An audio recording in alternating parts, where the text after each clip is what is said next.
What up? This is Robert Horry. Horry, three-pointer.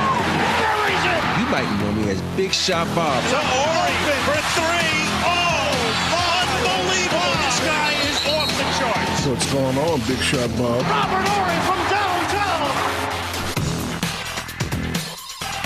Well, I know what's going on. We're late again this week. We've had a couple weeks here where we've been showing up late. Holiday we're season. Here. It's what? It's the holiday season. Yeah, it's the holiday season. It's football season. It's we got dumb broadcasts going on at the radio station, and we don't have places to do shows. So it's been a weirdo kind of week. But we're here, and we got one more show before the holidays, which will drop next Tuesday, I believe. Yep. And then we're gonna be off through the holidays. So this is 2 shows to go in 2025.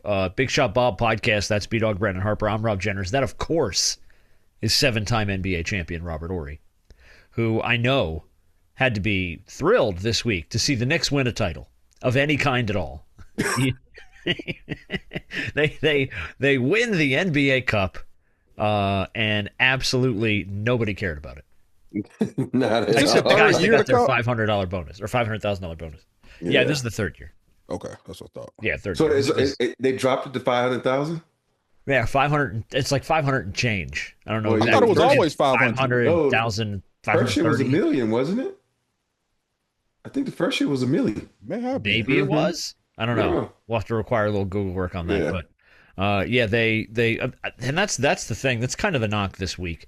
And I think that's sort of what everybody's working on. Like, and look, I don't play a lot of Charles on this show. I do love Charles.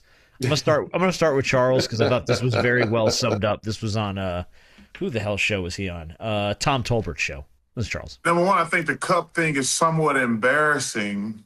I'm disappointed that we have to make an in-season tournament to make these guys more money so they won't do load management. That's pretty much his take. It's an embarrassment because we got to pay him not to load manage. Yeah, here's the thing. I don't mind the cup thing. But it's like it has no importance to anybody except the guys who are getting their $500,000 bonus. So you want to incentivize the players, great, but it's not going to incentivize the fans. Like, there's no way that we wrap our arms around this and we're like, it's NBA Cup time, baby. Like, it's just not. You know what I mean? It doesn't have the sizzle for us. It just doesn't. Yeah. It's.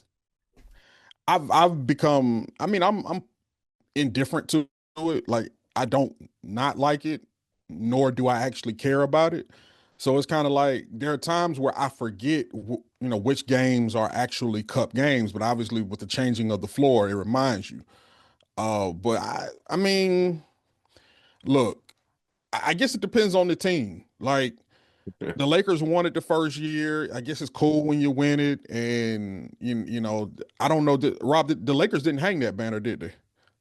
Did they? Sure did. Yes, What the funny thing about that is they hung theirs, but the Knicks saying they're not going to hang theirs, which is really, really weird. So I'm trying to make sense of that. But anyway, I just don't. I mean, it is what it is. It's another thing that the NBA is doing, like you said, to try to prevent guys from load management, trying to provide more excitement. A lot of those 8th, 9th, and 10th men on the bench love that $500,000 check because that's more than half their salary for the most part. It doubles their salary for the season. Yeah. And, I saw a lot of comments talking about, dang, a lot of people don't know, like, dang, I thought a lot of these dudes already had money. I said, well, they don't in relation to the guy that's making $30 and $40 million a year. Now, I know the cap is going up, but a guy that may only make $2 million, that $500,000 sound good right now. Yeah. When you start talking about agent fees and you start talking about all the taxes and stuff you're taking out, he ain't making what you now he's still good. He's still beyond good. Yeah. Yeah. But in comparison to the league that he's in, he broke. Relatively speaking. I would say broke. He's just he's blue collar. He's blue collar. You can't make $2.5 million a year and be called broke. No, yeah, I'm just saying in relation to the guys that are making, because you got 6 and 7 men on the bench now with the salary cap going up, making like $20 million a year now ain't really nothing because you got superstars about to make 70. Yeah. So, To think about the cup, I don't even, the cup is not even for load management. I don't know what Charles said to get guys load management. It has nothing to do with load management because teams are going to load manage anyway, regardless of the cup, because now they're looking at all the analytics and, now with everybody coming up with calf strains, they're like, oh, we can't put the stress on our players' body. Players don't practice anymore. So you don't practice, so your body doesn't get beat up, so your body's not ready. It's like, you think about this. Right now, the three of us, Renee said we got to run a 40-yard dash. One, two, maybe three of us going to pull a hamstring because we ain't did shit to prepare our bodies for this 40-yard dash. Speak for yourself. I'm going to pull a hamstring, throw out my back, tear an ACL. It's going to be bad. It's like, and that's what it is. I said, you got to train your body to do these extraordinary things that these athletes do. And I don't think they're training their bodies. And so for me, it's just a way I think the purpose of the NBA Cup is to add a little excitement. You think about it, all leagues bite off different people. I think, you think about what hockey, you think about what hockey did for All-Star and how great that was last year. Now what the NBA doing this year? Same thing, right? You have these cups. I think it was in soccer, right, when they do the cup within the season. Mm-hmm. But understand, soccer is a different type of monster. Right. And so every sport kind of bites off other sports. Say, oh, it worked for them. Let's try and let it work for us. But I know the NBA does it. I like it for one reason. If the Lakers in it, I get to go to Vegas. And that's it. So that's all you need. And plus, it's just more basketball. And if you love basketball and you love competition, I like that fact that it makes guys play hard, which they should do anyway because it's their job. But I don't mind it. I'm like, you be hard. I can go either with it or without it.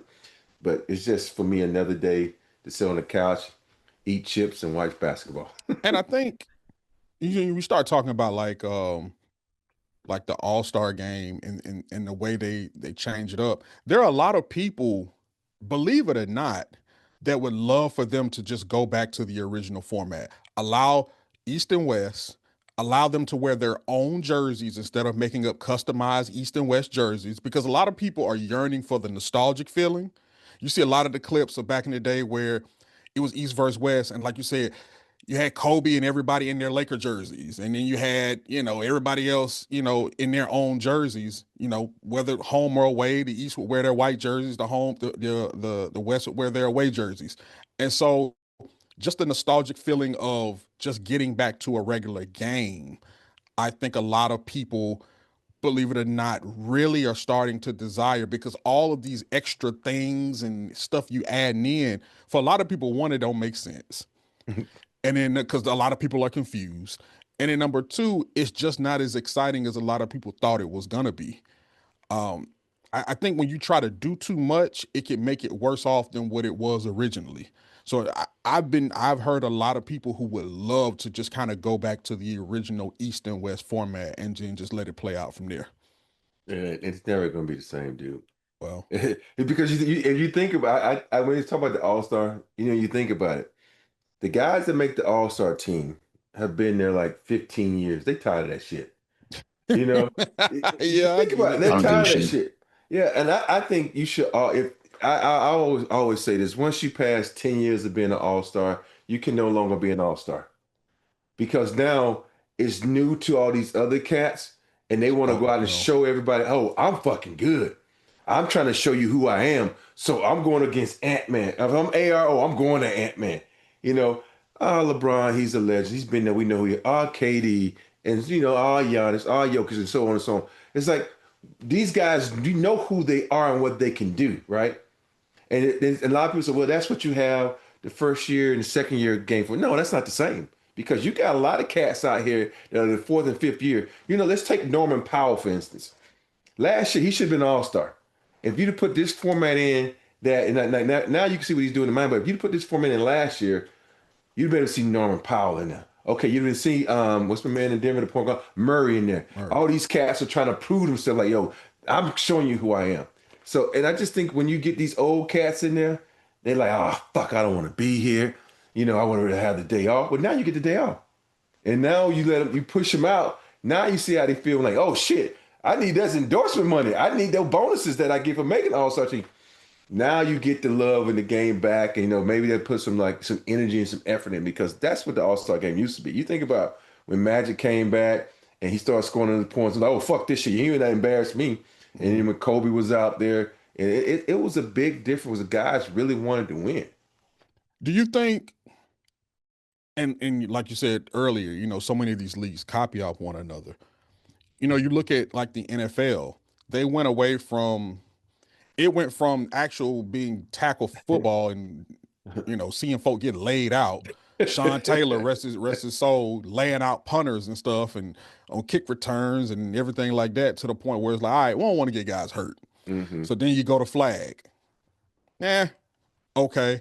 It's more of a skill position type of thing anyway. So now you're going to these like extreme games where something that everybody can be involved in. They have the little tug of war thing. They have your quarterback thing. They have your line. They have all of these things, but it's more of an extreme sport gladiator type of theme now because everybody can be involved. I don't know how they would do it. Is that something that you would like to see an NBA version of to get them away from the actual game, but to see them involved in other things that may be fun? I have to say no because in football, that's a collision sport. Basketball is just a contact sport. And because I say this when it comes back. Now, if you had a camera to follow every guy at the end of the season, you know what they're doing at the end of the season? They fucking in the gym hooping. Yeah. They're in the gym hooping. They're working on their game. But you can do that in the summertime where it's free. But yet you can't do that during your work period where you're getting paid for this. But I don't understand it, You see how hard some of these guys play in the summertime? They going at each other, talking shit. If you're going to do something, all right, make All-Star shirts and skins. Because in the summertime, every dude want to take his fucking shirt off anyway. Let's do shirts and skins, all right? And do that. And that probably put a little joy in the game or something because I just think with the All-Star game, you gotta keep it the same. It's the same, but it's the players. They got to want to do it. And in the NFL, I think they did it, you think about some of them guys, man, they be trying to hurt people to prove, I would have been All-Star, I wouldn't have been. I'm just let the dogs in here. I see. Is that what just happened? Yeah. I see him. You looked at that door like a ghost opened. I knew what she was doing. I thought she was coming in and bring me my breakfast. Woman, bring me my breakfast now.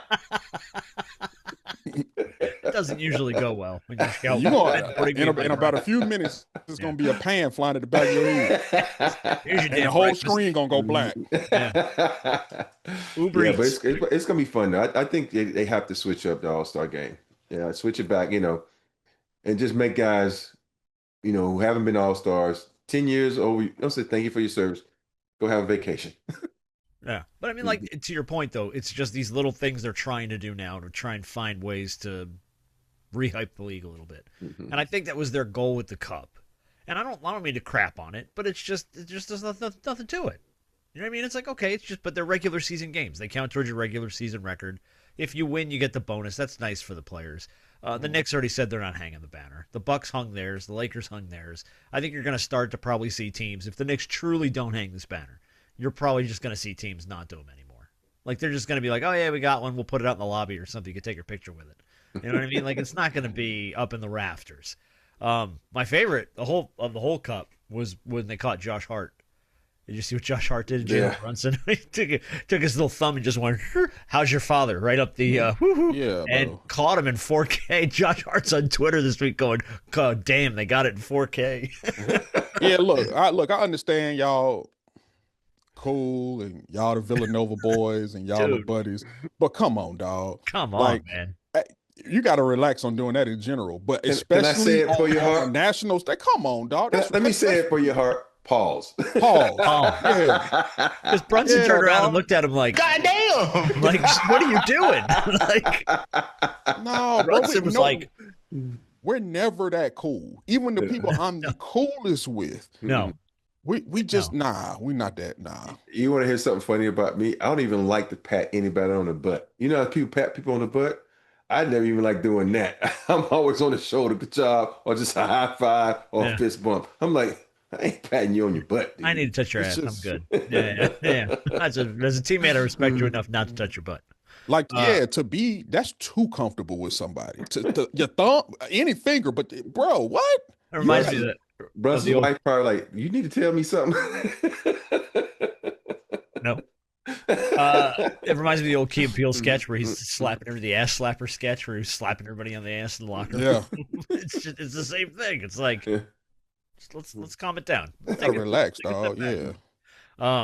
All right, we'll move on from that, but I have to do this before we get too far into the show. We're going to talk a little bit about we'll catch on the standings. Expansion is coming. We got to talk about expansion. We got to talk about the Warriors email because that cracked me up this week. We'll get into some other stuff, Zion Williamson, and our game this week, a Christmas edition of Walmart or Waffle House. There you go. So we're going to go to Walmart or Waffle House, Christmas-themed stories. Go ahead, close the door. I know it's driving you crazy. Go ahead. Rob's like me. If something's on his brain and he can't ignore it, he's not going to let it go. All right. I think we're now resituated here. We've got a closed door. See, now she's got to get a spanking for that. Oh, God. That's Merry Wait, Christmas. wait. Time out. Who are you talking about? My wife. Oh, For opening the door. I was trying to. I wouldn't know if you were talking about the dogs or what. Oh, the door. I needed clarity. He was ready to Josh Hart somebody, is what he was saying. He was ready to Josh Hart somebody. All right, but before we get to all of that stuff, I got to thank our friends at DraftKings for coming on this week's show. We love DraftKings. They are a longtime friend. They're a longtime partner, and they got a little holiday bonus for you. Holiday basketball's here, so here's your holiday bonus.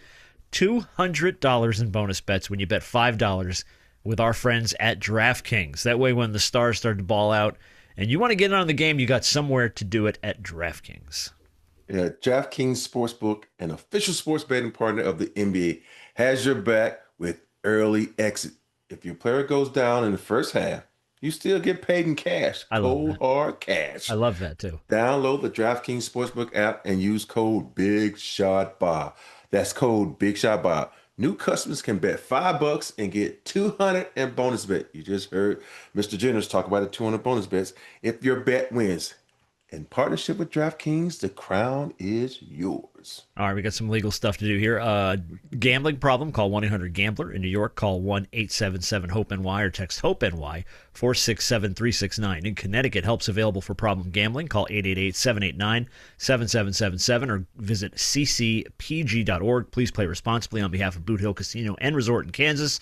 Pass-through of wager tax may apply in Illinois, 21 plus, and eligibility varies by jurisdiction. Avoid in Ontario. Restrictions apply. Bet must win to receive bonus bets, which expire in 7 days. Minimum odds required. For additional terms and responsible gambling resources, visit dkng.co/audio. This is a limited time offer. Thank you very much to our friends at DraftKings. We love DraftKings, man. Love DraftKings. My wife and I still play it on the regular. Oh, you do? Yeah, we play against each other every week in the NFL. We Oh, pick that's cool. players and stuff, and just no money on the line, just bragging rights, so I can overanalyze it and then lose. Yeah, so that's how it works in this. I overanalyze and she whoops me, and I'm like, that's just perfect. All right, let's just take a quick look. The Thunder lost their second game of the season, so I guess that's it, right? Pack it in. We're done. And Lost the two. crazy part is it doesn't even count. No, oh, that's true. Yeah, it doesn't because it was an NBA Cup game, but it counts toward the final standings, doesn't it? Does it count? I don't know. It marks in the standings, but I don't know if it counts. Yeah, it marks toward, in the standings. Yeah, I don't know if it does? counts toward Okay. like your like where you stand. I think the actual cup game doesn't count, right? Yeah, I think it's the cup I game. think it's the final. Yeah. Maybe the cup final doesn't Yeah, count. the cup And final game. to your point, the cup final has always been 500,000. Oh, yes? Threw a Google Okay. on that. So yeah, the first year they did it, it was 500 grand. And it's always stayed there. So you're only going to get 500 grand for the cup. But I wanted to bring up the only reason I bring up the Thunder at the top of the standings. We've talked about it week after week, but I'm going to give you the top teams in the West and the top teams in the East, and I want to ask you a question that I heard this week. So if you're looking at the top teams of the West, obviously the Thunder 24-2, sitting at the number one spot, and then right there it's the Nuggets, Lakers, Spurs, Rockets, and Timberwolves, all within about a game of each other. So that's your top grouping in the West right now. If you look at the East, it's the Pistons, the Knicks, and then pretty much everyone else, because everyone else from 3 to 9 is within about 2 games of each other. But the Pistons are about, I think, maybe 5 games, 6 games better than pretty much everybody else in the East right now. The reason I bring it up, I heard conversations this week, and I want to get your guys' take about this, about the fact that Detroit and the Knicks are probably the only 2 teams in the East that could compete for an NBA championship. The rest of that pack is just so far distanced, and the West is so top-heavy. That top group of 5-6 teams in the West, I've been hearing people say are infinitely better than anyone in the East 3 through 9. So the only teams in the East that probably have a legitimate shot at a title this year are going to be the Pistons and the Knicks. How do we feel about that? I disagree. The reason I disagree is because I think sometimes, in the beginning of the season, guys are injured, trying to figure things out. And I'm still keeping my fingers crossed with the Cavaliers. I think the Cavaliers is that one team, even though They're like starting to figure it out. They're not, even though they've lost 2 in a row. Yeah, they got to get a few more wins in there, but they're starting to put it together, it looks like. I think anything's possible. And I'm still not trusting the Pistons yet. I think, you look at certain teams, the Pistons are reminding me of the Cleveland Cavaliers last year, where, we're going to win and win and win because we're playing hard. But then when we get to the playoffs, you play teams that are veteran teams that, know how to stop you and figure things out. And now all that, that rah-rah bully shit you doing ain't going to be working. And so I think that I like the Pistons to finish the season at number 1.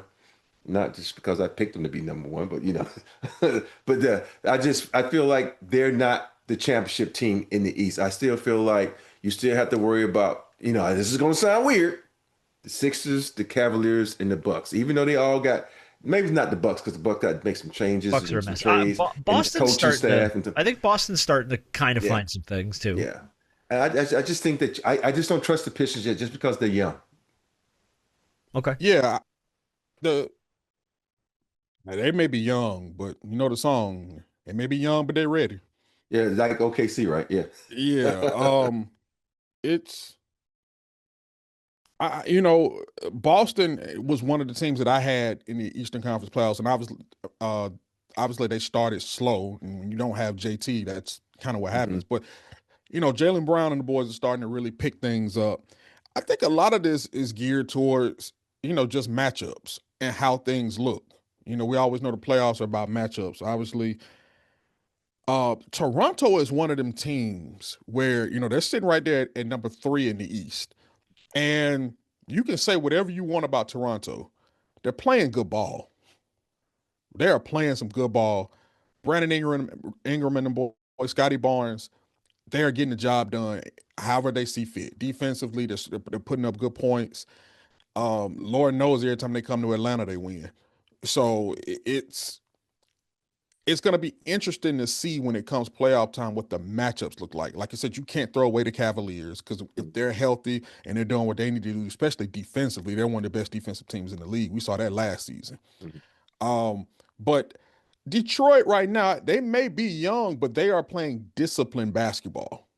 JB Bickerstaff has gotten them boys over there playing really, really good basketball. Playing basketball where they believe in one another. They're aggressive. Really, Cade Cunningham is the veteran on that squad. One of the veterans, at least, on that squad, and he's still young. So I don't know. OKC was a young team and they won. So who's to say? They had a little experience, more experience than them. Yeah, they had a little more, but you just never know when it comes to these matchups. Yeah, and a little bit more discipline too than this team. This team, because you think about Isaiah Stewart and his volatility and little things like that. You can make one wrong mistake and destroy your continuity of a team. Even Jaylen has fallen in that tough guy mode where you got to understand this got to play smart basketball, not bully ball. Yeah, well, but I do think the Knicks are there, but I do think it's going to be tough for a lot of these Eastern Conference teams to at least, especially, top 3 to really. Who I'm really shocked by who just be hanging on by a thread is the Miami Heat. They always just hanging on by a thread. Man, them doggone Heat done lost 5 straight. But I'm just saying, though, you think about before they lost those 5 straight, they was like in the 4th or 5th seed. I'm like, How the hell? How they But here's hanging the on thing. by a thread? But that's just the East, though, because again, teams 3 through 9, I think, are separated by 2 games. Mm-hmm. So we talked about this every week. It's like someone could lose 2 games and go from 3 to 7 in a blink, or lose a game. So yeah, the Heat they've been kind of floating higher in the standings than I really thought they would this time of year. I had them as a play-in team, and I was even iffy about a play-in team. Me And too. they've been playing pretty damn well. Yeah. They've been figuring some stuff out. So I mean, like, look, I kind of agree. The West, I think we've always talked about this, is just that top group of teams are just better. Like the Lakers, the Nuggets, I'm gonna put the Rockets and the Spurs in there, and obviously the Thunder. They're just better teams. Like, it's not a shot at the teams in the East. I think all your points are 100% valid. I think Cade is leading Detroit. I think Detroit is going to continue to do what they do. I just feel like when it comes down to the guts of it, yeah, it goes down to the matchups.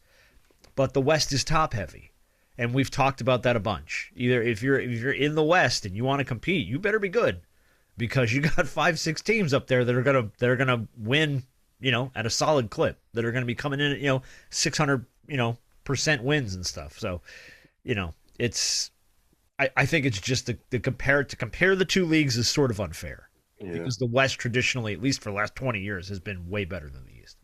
So far, as I know, we hit the quarter mark a couple games ago. Out of the East, we'll start with the East first, because we're talking about it. Is there a team in the East for you guys have been like disappointing? Like, damn, they disappointed me. Yeah, Cleveland. Yeah. Okay. I thought Cleveland, and I understand every year and every season is different, but when you start talking about the season they had last year, and this is why it's so tough to have that kind of magical run that they did, and then to lose and then realize, dang, we didn't capitalize on our opportunity. Now you got to kind of restart and start this thing all over again in a new season. I guess I expected a little more from them, and to continue that defensive intensity and continue to push forward. Maybe not have the season that they had last season. Obviously, that's a once in a lifetime type of thing. But to be sitting pretty much almost on the outside looking in the Eastern Conference, I just didn't see that for Cleveland. At least, especially not a quarter into the season. I got one that's fair, and I got one that I think is kind of unfair. Mm-hmm. I'll give you the unfair one first. Indiana. Now, I think everybody predicted Indiana was going to have troubles this year. I think we even talked about, though, they had enough pieces out there to kind of string together some stuff and maybe make a play in and be competitive, even without Halliburton, even without losing Miles Turner. And what are they, like 6-20 or something? Something like that, yeah. They're terrible. They can't buy a win. But I get it. You're decimated by injury. You traded away big pieces. But you've got enough on that bench to be able to do better than 6-20. The other one's the Bucks. I get it. Giannis has been in and out. We've had our, but it's like, where are they? They're not. I don't even think they're in the top 10 right now. 11-16. There you go, 11-16. But it's like in 11th spot. Right. So it's like that's a team that I think traditionally, because of Giannis, comes in with high expectations, and has not been able to really put together anything exciting this year. And when you got trade rumors flying around your biggest star, the last thing you want is to be losing games like this, and not being able. I think they're like 3-7 in their last 10. It's like you gotta be able to put some stuff together, because that's just gonna pour fuel on the Giannis trade fire. The worse that team gets, the louder those rumors are gonna be. And there's probably no coming back from that at that point.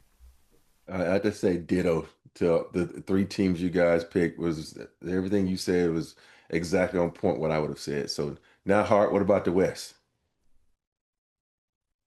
So with the West, can we just say the Clippers and move on?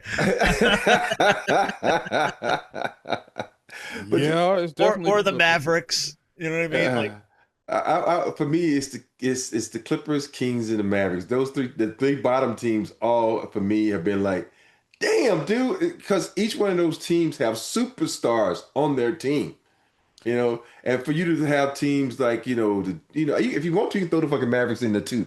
It's just like, wow, what happened, man? You thought coming into the season with the talent. That's why they say you have to play the game. If you look at it on paper, it don't always match up and do what it's supposed to do on paper. Yeah, but I will say with the Mavericks, a lot of the turmoil that they're having is connected to injury. Like you don't have Kyrie. Anthony Davis was going to get injured again. You just figured when it was going to be. 6 weeks. It's a lot of things that just did not work out because of attrition, unfortunately. Now, it's your rookie is really playing really, really well. Cooper Flag is getting his experience and getting the work in. Learning how to battle adversity. Obviously, he ain't never had to battle adversity really throughout his playing career ever. But this is the NBA. So, I think he was the youngest to put up 40. One of the first, some to put up 40 points last night. Yeah, milestones this year that have been like, wow, that's stupid. But I'll say this with the Kings, I'm not surprised with the Kings. We can say that they're old. They've been trying to get rid of Zach LaVine. They've been trying to get rid of DeMar DeRozan. They've been trying to. They're literally putting them on the clearance rack right now.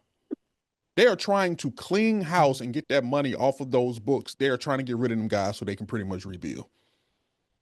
I'm not surprised with the Kings at all. I never anticipated them coming into this season being anywhere near the playoffs. It's just, I'm not shocked. I agree. I mean, for me, and I'm not trying to be an ass, far and away it's the Clippers. Yeah. Just because. I mean, you have Kawhi back, healthy-ish. You have James Harden, who has proven time and time again he's one of the most dynamic scorers in the NBA. If you can't find a way to put pieces around that and make that work, that's a problem. That's a big problem. Plus, you have the richest owner in sports who's willing to circumvent the cap to get the guys what they need. You know what I mean? Like, you can't be... How are you Steve Ballmer right now dealing with all this cap circumvention allegations and sitting there with a team at, what are they, 6-20?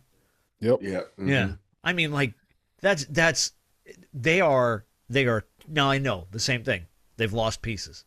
I get it. Norman Powell, maybe I don't think they realized the piece that he was when they decided to move him. Because right now it seems like that team has no, like, key piece. It's like everyone's just doing a little here and there, but it's not really kind of working in conjunction with each other. There's no cog at the middle of the wheel for the Clippers. They're just a bunch of people playing their game, and if it comes together, great, and they win, cool. Otherwise, it's just bleh.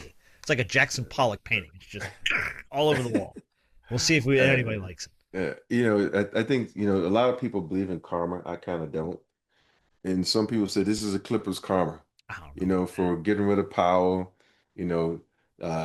circumventing the salary cap and all these things. So, like, this is their karma. Then the Chris Paul thing, it's like, this is their karma. So I think, if you really had to narrow it down to one, for me, it would be the Clippers.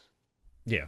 I mean, and to Harp's point too about the Mavericks, yes, you've had injuries, but how everybody knew the injuries the Mavericks had coming into the year. Like, these weren't new injuries. This is just, okay, this is going to be expected. Yet everybody had the Mavericks at the top of the West. And for them to be where they are. I don't know why they had them at the top. When we started, at the beginning of this season, man, every talking head on TV was big on the Mavericks. They're going to get some of their guys back. Avers coming back. They're getting some of their pieces back. And Anthony Davis will hopefully, and then you knew what you were going to have coming in, and they still haven't found a way to make it work. So, yeah, they're up there too. Let's do a couple other quick things, then we will get to we're going to do college football picks real quick because we got college football playoffs this weekend. Rob, absolutely. Alabama plays tomorrow. Opening game. Woo. In Norman. That'll be fun. You nervous? And then we'll get to it. We'll get to it. And then we're gonna do a Christmas edition of Walmart or Waffle House. I want to bring this up real quick. Did you see the story about a Warriors owner? Is it Joe LeCobb or LeCobe? I don't know how to pronounce his last name. Responded to a fan's email because some guy just found his email on the website. Was like, shot him a note and said, I'm please do something about this team. What's Steph got to do every night? Drop 50 points. Jimmy's tools are being underutilized because he's playing a power forward due to small position players. We have no true center. I'm so frustrated. Now, I imagine if you're an NBA team owner or a GM, you get emails like this every day from all walks of life. What prompted him to respond to this particular guy, I have no idea. But he writes back, you can't be frustrated at me. I'm working on it. It's complicated. Style of play. Coaches' desires regarding players. League trends. Jimmy is not the problem. Send. I mean, coaches' desires regarding players. That right Someone there. just said Steve Kerr hates Jonathan Kuminga, so there's that.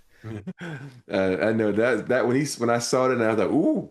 Oh, I said, but to me, I just think he's playing Jimmy Butler out of position, and you think about this, coaches and sometimes organizations don't realize how important those players that sit on that bench and do the little things for you so much. You always think, you can be replaced, and I think about Kevin Looney. He did so much for that organization. He took less money to stay. He did so much, and they treated him like crap. They said, well, he's not a star player. It doesn't fucking matter. He took less money before to stay there. He had anchor your bigs, and he was always a professional. And then you like, okay, bye, bye, bye. Now you like, damn, I know everybody's like, who the fuck is Looney? He is important to a team like the Golden State Warriors because you can have a big that plays like 15 to 20 minutes a game, and then he sits over there and chills because he can feel a need. And I just think sometimes teams overlook these guys. And that's very disappointing, And I look at what's the guy was in Boston, but now he's with the Spurs. And because Candace was asking me about him, what's the guy, the white guy? I can't think of his name right. Dang it. Brian Cornette. Scalabrine. No, Luke. What's his name? Luke Cornette, whatever his name Oh is. yeah, Cornette. Yeah. Yeah, and she was like, "Who is this dude?" I said, "Watch him. He does exactly what teams need bigs to do. He's not flashy. He's gonna get rebounds. He's gonna block shots, and then when you come down that middle, you're gonna be like, okay, he don't mind getting dunked on, but you're gonna pay for it too. And so for me, you have to have bigs like that because everybody, oh, we gotta shoot threes. No, dude, you got to have some guys that do the grunt work, and when you don't have grunt work guys, you get this result. Yeah, again, when the owner is responding to frustrated fans' emails, something's not right over there. But Something's going on. Mm-hmm. But I do want to know what prompted him to. Like, I'm pretty sure you get numerous emails about this, and you've been getting numerous Probably emails. tons. What is it about this one that made you want to respond? You caught him on a good day. He had a few pops. That email popped up on his phone, and he went, you know what? And he just fired one back at the guy. Mm-hmm. But yeah, it's just a weird story, and I mean, trouble in the Bay, I think, because when the owner's the one writing back, oh boy, we got problems. Let's quickly hit the NBA, the MVP ladder. I think we've talked about all these guys at one point or another in the last week or so. Number 5 right now is Cade Cunningham. Number 4 is Wembanyama. Number 3 is Luka Doncic. Number 2 is Nikola Jokic. And, of course, number 1, no surprise, is Shea. Which is wild because you figure coming off a year like he had last year, maybe there's a little bit of, cockiness factor or he didn't put in the work. But it's like, dude, this guy continues to just show you. He's putting in the work constantly. Like, there's things he's doing this year he didn't do last year. He's just finding ways to be better and more efficient. And it's like, could he go back-to-back with this thing right now? If they keep winning like that, he has to be. Yeah. Unless Jokic has another triple-double, and they're like, Unless he well, just damn. rips off a string where it's like, yeah, forget it. But on that list, though, people are going to probably hate when I say and think it's a Spur thing. I don't think Victor's number 4. He hasn't played enough fucking games to be number 4. Think about it. He just came off of missing, 3 weeks, 2 weeks? Yeah. So how you going to put a guy who ain't been in the game on this list? I know it's potential, but still, I think Cade should be higher. But other than that, I agree with this list. Maybe the Luka thing need to be a bit lower. No, I'm not hating on Luka. It's just when you look at those 2 other guys, they play a little bit better defense. And when I look at all MVPs, I want you to play on both ends of the floor, not just one. Because scoring is not going to always win you a championship. You got to play a little defense. And so I agree with the top 2. The ones after that Cade can probably move up to 3. But other than that, the Victor and Luka ones, I'm like, yeah. Anybody Victor missing from this conversation? Well, here's the thing. Step on you. Well, I don't know about missing, but Vic, even though I love Wembanyama, but they were able to even weather the storm a little bit with him out. Those guards, let me tell you something, boy. We talk about that crowded guard room, but they all are playing well. They're all, really taking this game into their own hands. and they're like, okay, Wemby's out. We got to keep this thing afloat, and they did exactly that. So I think that hurts Wemby's MVP chances to win it, and that's why I think he's a little high. But I think everything Rob said was correct. I think Cade needs to be up there higher. Obviously, Shea. I think to me, those are the two guys right now. And then you have Joker right there as well. But those are the two guys for me. The way Cade is leading this team in Detroit, come on now. Yeah. I mean, he's got to be there. And then obviously what Shea is doing, like they lost their second game, and it was a big deal. So that lets you know everything that you need to know about this organization and this franchise. So who's to say they can't have a historic season? You know what I'm saying? I mean, they'll lose them. I don't know how many more games will they lose playing the way that they play. I don't know. And we had the conversation. Do they win 70? And it's quite possible.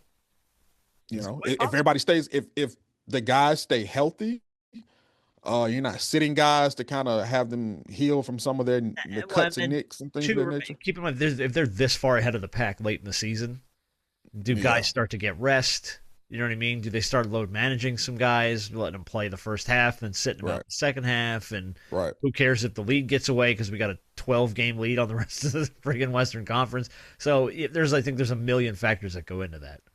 You have to be in it to want to get to the record territory. Like if you're late in the season and you're sitting at 65, maybe those guys make another decision. Maybe they go, you know what, I want to play tonight. I know you're always going to rest, but I think we got a shot at 70. And obviously, it's only been 2 teams in history that have ever cracked that, right? Yeah. It's been the Bulls and the Warriors. They're so good. They can be like, yo, we're going to play you the first half, not play you in the second half. They're that good. Yeah. And see what the bench can do. Can they pull out a win and get you there? All right, let's jump ahead a couple things here. We're gonna readdress some stuff next week. Nothing too crazy. But I wanted to mention quickly because you brought up Luka. That was cool. He bought e-bikes for the whole team. I thought I saw that. That was just cool. Rob didn't get an e-bike, I guess. No, if I'm the owner, I'm like, dude, why are you buying my players something they get fucking hurt on? Oh, Kyrie, everyone gets Kyrie bought a golf cart. Well, there's 4 wheels though. They can't freaking tip over. They can. I know people have died on it, but I'm just saying. Yeah. But it's more likely not to tip over. I'm like, dude, what are you doing? I'm like, take these home and give them to your kids or something. But you cannot fucking ride these bikes. I bought everyone on the team a javelin. Have fun. Lawn darts. I just thought it was cool. I would rather have a Rolex. Just buy me a Rolex. Yeah, buy me an e-bike, man. I mean, I get it, spirit of exercise, but I'm like, buy me an Xbox. Let's be real. All right, let's do our college playoff picks, then Big Shot, and then the Christmas edition of Walmart or Waffle House. All right, we talked about it briefly. It's college playoff week. First round of the college football playoffs start tomorrow night. How are you feeling, Rob? Alabama at Oklahoma. I haven't checked the injury report. I had to see if Jam's playing. If Jam's playing, I think we got a chance. If he's not playing, just because his pass protection, Oklahoma's defense is pretty damn good. It is, but they have no offense. They have no offense. This game might set offensive football back a few years. If you go back 30 years, Alabama running quarterbacks kills us. So it's like you never have to say, "Oh, where's the spy for the quarterback?" Do we ever have a fucking spy? And your job is to spy on the quarterback. So yeah, Bama's 1.5. I'm taking Oklahoma. Bama's offense hasn't looked complete like it did early in the season, and I'm wondering, can your defense get off the field? There have been, watching them versus Georgia in the SEC championship game, there are just times where I just didn't think, well, one is because Alabama's offense didn't help them out. They weren't staying on the field long enough, one.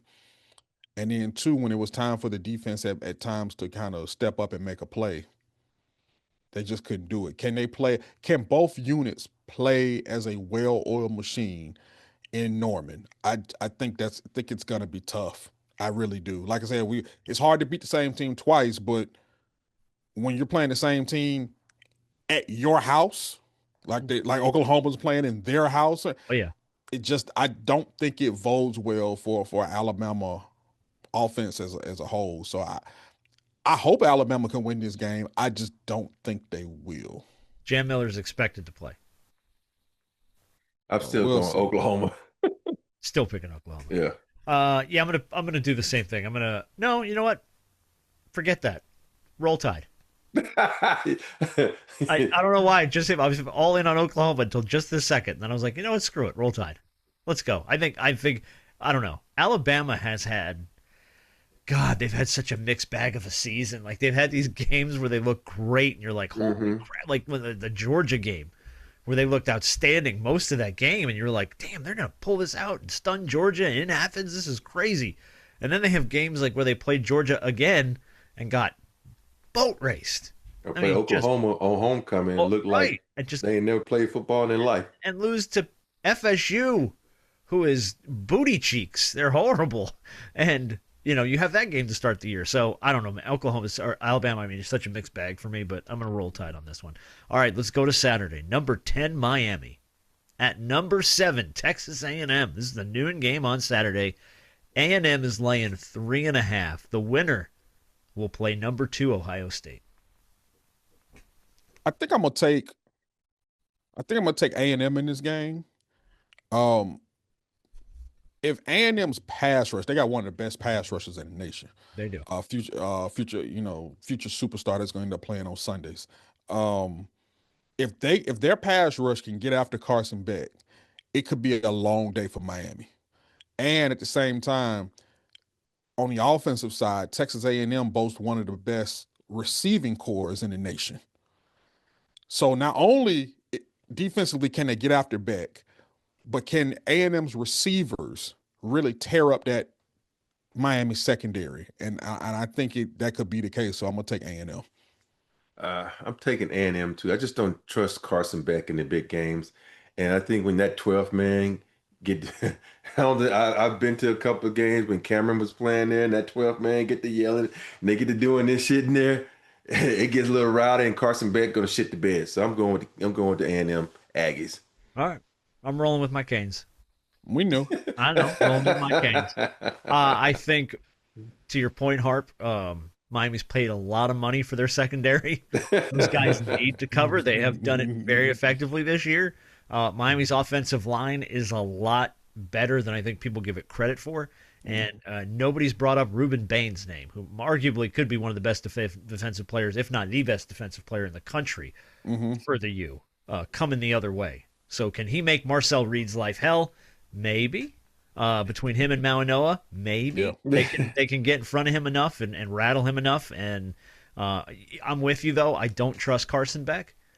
But I think if the protection is there, he'll have enough time to work between Malachi Toney and C.J. Daniels and the backs that they've got, as long as they don't get stuck in this rut of like this redundant bullshit offense where like we're going to run the A-gap. That's all we do now is we run the A-gap, three and out. If they can break out of that and stay away from that, I think Miami could do a little damage here. So I'm going to roll with the Canes. Yeah. You know the funny thing about Texas A&M, if you watch their defense, some days they look like they are invincible. And then some days you be like, damn, dude, they're running each other. What the fuck's going on? The other way. He's not even paying attention. Yeah. It's gonna be a good game. I think that's gonna be the best game out of the 4 that's being played. I completely agree. I think that's gonna be the best game because the next 2 are your make-a-wish feel-good doubleheaders. You know what I mean? Like the teams that we had to get them in there and give everyone a chance because everyone gets a trophy in today's day and age. Number 11, Tulane. At number 6, Ole Miss. Saturday, 3:30 on TNT. Ole Miss is laying 17.5. Winner plays UGA, by the way. I'm gonna go. Salute to Tulane. Yeah, I'm going Tulane in this one. Oh no, I'm saying salute to Tulane, but I'm taking Ole Miss. Oh, you're taking Ole Miss to cover that? Yeah. I'm looking at it from the standpoint of, look, they're playing with house money. A lot of people think they shouldn't be there. Other people think they've earned their spot to be there. It's great for them to be there. I just think a lot of times this comes down to the Jimmies and the Joes. Oh, I know. And I think Ole Miss is just a lot more talented, regardless if Lane Kiffin is there or not. Charlie Weiss Jr. calling plays for I just think Yes. I think Ole Miss, they're gonna go out on the field angry, and they got to take it out on somebody. They got to show. They got to show the world. Oh, you're not wrong. Yeah. I think Tulane can keep this within 2 touchdowns, though. Tulane's not bad. I'm not. Yeah, you're right. I think Tulane can keep this within 2 touchdowns. I don't think they're going to win by any shot. But What's the spread? 17 and a half. Okay. I think they might be able to cover that. So I'm going to roll with the Green Wave. I'm rolling with the Green Wave too. Okay. I like it. All right, last game. Number 12, James Madison. Oh, boy. At number 5, Oregon in Eugene. Saturday, 7:30 on TNT. Oregon is laying 21 points. Y'all got them covering that? I do. Okay. I think Oregon might win this game by 90 points. Did they play this? These teams they didn't play before, have they? Have they No. played this season? No. Just the Ole Miss and Alabama games. Those are the only ones that repeat, right? Because I know Ole Miss played Tulane early in the season. Well, I mean, Alabama, Oklahoma played earlier. Yeah, that's what I'm saying. Those these are only 2 teams that are, yeah. I just wanted to add something to that because James Madison got to go. What they at from Virginia? They got to fly all the way to fucking Oregon. Mm-hmm. They better go there like 3 days ago to try to get acclimated to Oregon, whatever. Yeah. They're gonna get. Go ahead. I'll say, and obviously I'm taking Oregon to cover. Oregon this year has, as good as they are, they've had moments where they had these lulls where it's kind of like against Indiana. very inconsistent. We're good enough to where we can beat a team, or they just don't look as dominant as they should in certain games. I'm not saying that's worrisome for this game, but they're just moments where it's kind of like, all right, y'all think y'all can just flip the switch. Sometimes you flip that switch and the light don't come on. So I don't expect that to happen in this game. And even if it does, I think they're talented enough to get over on James Madison. But Oregon worries me a little bit moving forward. But I'll take them to cover in this game. So y'all both taking Oregon to beat them by 21? Yeah. I'm rolling with James Madison. All right. That's because I am games behind you two guys. Yeah, you so are. I got to go a little bit opposite. I think James Madison is going to make this a game, man, just because there's so many haters, and I'm going to use Harp's favorite words, house money. And that running back for James Madison going to have over 200 yards on Oregon. I love that. I love your confidence. It's misplaced, but I love it. The only team James Madison played this year worth a ham sandwich was Louisville, and they lost by 14. Louisville at the time, unranked. Now, Louisville, to their credit, probably should have been ranked and was ranked a couple times this year, but should have been ranked at different points of the season. That's the best team on their schedule, and they got blown out by 2. Hey, I'm keeping hope alive, man. Look, man, keeping hope alive. Good for you. I don't think it's going to work out. Well, hope, well, whatever it is, hope is on the ventilator right now. This was keeping it alive. He's alive. It needs help to breathe, but it's there. All right, let's do. Jam. I don't even know what they say. I don't know either. Let's go, Dookies. Look, he got more faith in them than he do Alabama. Which is crazy. By the way, speaking of weird. Ye of so little faith. Yeah. Running quarterbacks, man. Running quarterbacks. But speaking of weird, of all the Texas A&M little Aggie dance things they do, all that crap is super weird to me. So with the 12th man and all little the gig'em the stuff they do with the hand moves and the dance, and then I just go to a football game. Like, what are you guys doing? Drink a beer, be rowdy. What is it? You have a dance? You choreographed this? This feels like work to me. This is when they just get together and they all link up and the whole crowd be doing this. Yeah, the really swag cool. Surf. Yeah, I'll do that all day. Give me that's easy. You don't have to practice that. But these people spend time in their living rooms learning the gig'em dance and stuff. And there's instruction videos online. I'm like, this is work. I'm out. This is work. And for this reason, I'm out. And for this reason, I'm Shark Tank. For this reason, I'm out on the Aggies. Mm-hmm.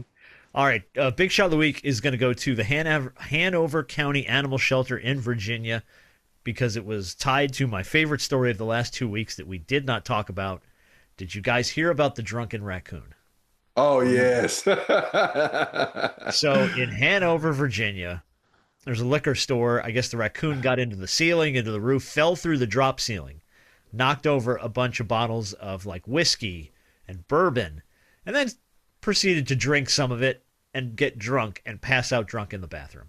And there's video and pictures that the Hanover County animal shelter put out of them having to go there and rescue the raccoon and get it out of the bathroom and sober it up. And it's hysterical. So, of course, raccoons are often called trash pandas. Yep. So there's a company called Bonfire that partnered up with the Hanover County Animal Shelter and put out a line of trashed panda shirts. So it's the panda laying face down on the ground. It says trashed panda. It's really funny. They've used it and they put it out and they said if we could sell some shirts, all this money's going to go back to the Hanover County Animal Shelter. They've raised $180,000. Wow. Selling these trashed panda shirts online because the story went so super viral. So big shot of the week for them, not just for doing the right thing by a drunk raccoon, but also turning that into a humongous fundraiser that's going to train officers and save the lives of other animals and give them finances they otherwise didn't have. So I just thought that was super cool. Way to take a fun little stupid moment, turn it into something good. Yeah. I thought it was But pretty awesome. the crazy part is about that. He just went on a tear. Oh, dude! If you look at the aisle, he went down. He just walked down the aisle like Urban. Like he was gone. I didn't see any of this. Oh, You didn't see this? You didn't see the drunk raccoon story. Like I'm so disappointed that you haven't seen it. Have Shaq always says, Google it. Google it. Google I have to it. check it out. Google it. It's outstanding. It's worth a read. All right, It boys. looks like it should be a cartoon. They got to make a cartoon. Oh, out a of drunk this. If they don't, that's a missed opportunity by somebody, right? Somebody's missed opportunity. All right, fellas. It's time. The banjo music means we're headed down to another edition of Walmart or Waffle House. This one, however, Christmas themed. We are a week out from Christmas. Christmas is it's a week from today, isn't it? A week from today. We got Christmas Day. So this is a Christmas themed edition of Walmart or Waffle House. If you're new to this show and you've never played this game before, it's very simple. I give you a batshit crazy story. It's just everyone's job to tell me if it happened at a Walmart or if it happened at a Waffle House. Story number one. A man in a full Santa suit stood in the middle of the building, yelling at the top of his lungs, "I can't do this anymore," before sitting on the floor and eating syrup straight from the bottle. He was asked to leave. He left without incident.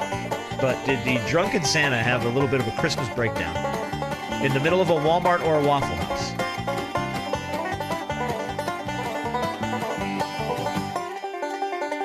Walmart. Oh,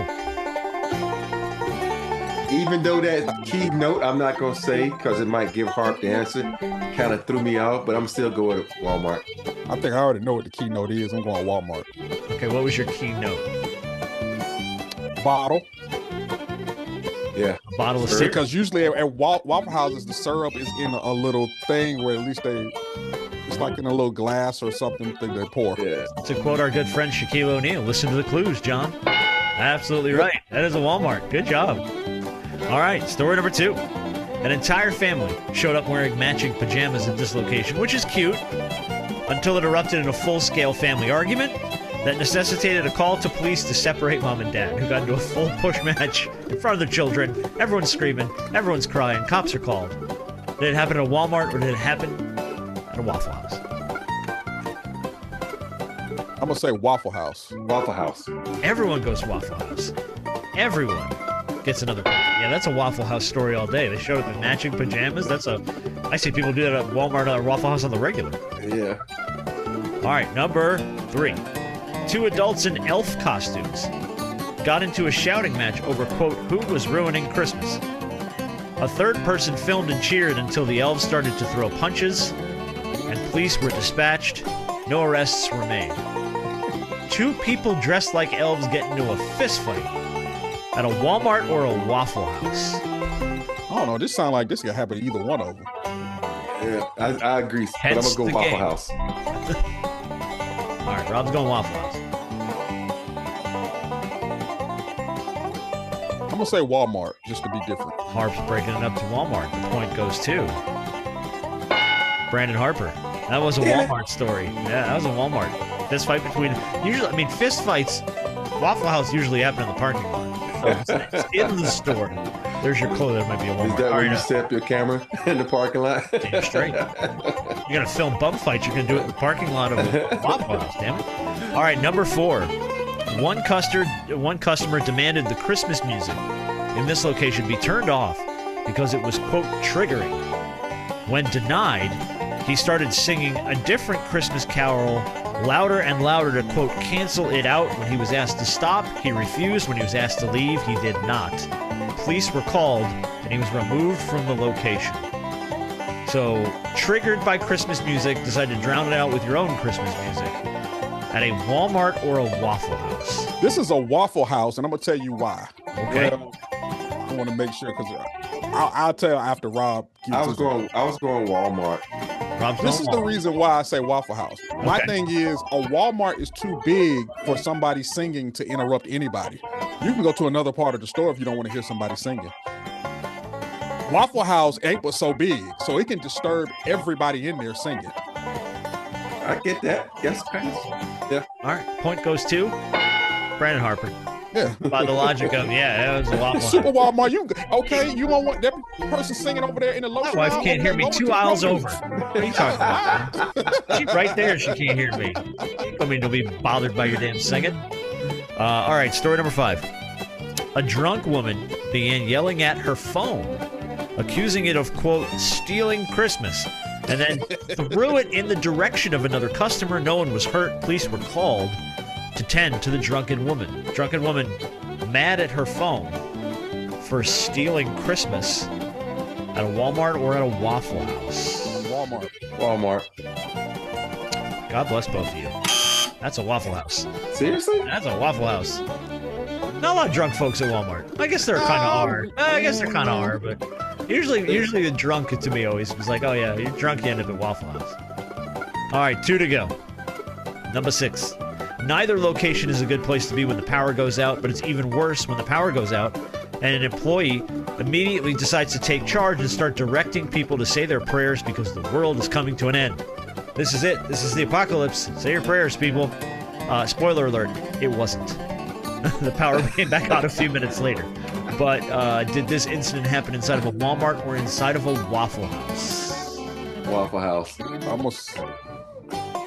I'm gonna say Waffle House too. And once again, that's a Walmart. Dang. That's a Walmart. It's the employee in this case. So yeah, it was the employee. I mean, Waffle House don't care. Power goes out, world's on fire, we're still cooking. We don't run stop. Power's out, we're cooking. Light a fire in the parking lot. Good point. All right, last story. Everyone loves Christmas caroling until it shifts from wholesome classics sung by a group of people into songs about graphic, sexual, Christmas-themed debauchery featuring Santa and his elves. So did this group of people show up in Christmas Carol in front of a Walmart or a Waffle House? By the way, the threat of calling the police got this group to dispatch. So, sexually explicit Christmas carols in front of a Walmart or a Waffle House? Walmart. I was gonna say Walmart too, because I think people in Waffle House that'd be their entertainment. And redemption is given. Yeah, that's 100% out in front of a Walmart. Yes, good job. All right, boys. And that is a Christmas-themed edition of Walmart or Waffle House. And that's all she wrote for the holidays, boys. What are you guys doing for Christmas? Well, we'll convene next week. We're going to talk before Christmas. Yep. We'll convene on Tuesday. We'll do the big show on Tuesday. Tuesday. And get caught up with it. Are you here Tuesday, Rob? Are you traveling? We probably should have worked this out before we started telling people on the air where we were going to be. No, Tuesday I'm home. You're home Tuesday. Okay, good. Yeah. Are you traveling at all this Christmas? Or No, I have to pick up the family from the airport. That's about it. But they don't get in till what time do they get Is in? Mama coming in? Mama and my boys, yeah. Oh, that's awesome. Need some Mama time. Good. Fun. Let me check to see what time. I don't even know what time they fucking get in. This is the podcast that everyone tunes in for. Rob checking flight times. Yeah, I'm glad I don't do no traveling during Christmas. I can't, man. It's the one time of year I never want to go anywhere. Like, I want to be at the house. So it's not too late. I've scheduled them late because I'm like, yeah. I'm trying to figure out if I'm going to send a car for them or if I'm going to pick them up. I got news for you. If I had the money to send a car for somebody, it's always going to be the car. Yes. I am not going to go to the airport and deal with holiday traffic. That is not happening. Yeah. You get today. Billy the Uber driver is what you get. Yeah. Go ahead and get in his Dodge Caravan. We'll see where he takes you.